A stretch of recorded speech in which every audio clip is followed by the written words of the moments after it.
This mother has been charged with strangling her 3 young children. Her lawyers blame postpartum depression, and her husband is standing by her. But prosecutors say she knew exactly what she was doing. Amber Cagliano with the story that we should warn you has details that may be upsetting for some viewers.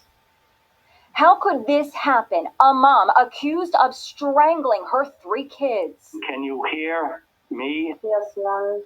32-year-old Lindsay Clancy spoke from her hospital bed at her bail hearing. Police say she tried to jump out a second-floor window after strangling her children in the basement of her home.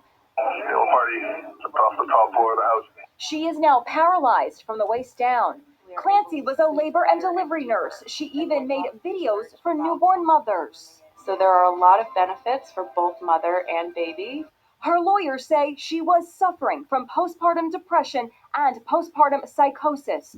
But prosecutors say she was clear thinking and planned the murders. She used Apple Maps to make sure she would have enough time to strangle each child before her husband returned from where she had sent him. The defendant did not take advantage of the situation when her husband left the home that night.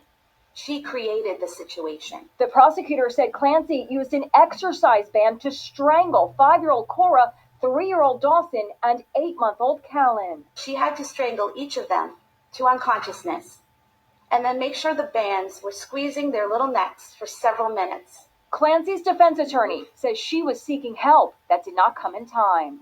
She was having bad thoughts. She was having worsening depression.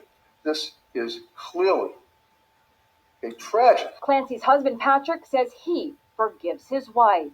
And so does this man. You might recall Russell Yates. He's the husband of the notorious Andrea Yates, who drowned their 5 children in a bathtub 22 years ago. The next step of forgiveness, I'd say, is understanding it's a sickness. Like in this case, you can do all you can at home, but you really can't protect yourself from a psychotic person at home. I mean, they get up in the middle of the night and, light the house on fire. George Parnham was Andrea Yates' attorney. To come to a realization that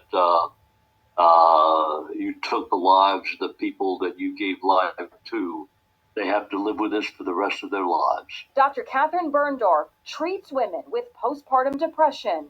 She was not in her, quote, right mind when she made those decisions. She believed that by killing her kids, by killing herself, that she was probably helping them. She was not in a sane state of mind. Dr. Berndorf says some patients will need to be medicated. For postpartum psychosis, we often use at minimum 2 medications, a mood stabilizer and an antipsychotic. Those are 2 serious medications that work very well. Lindsay Clancy's defense attorney also says she was over-medicated, taking 12 different drugs over a 4-month period.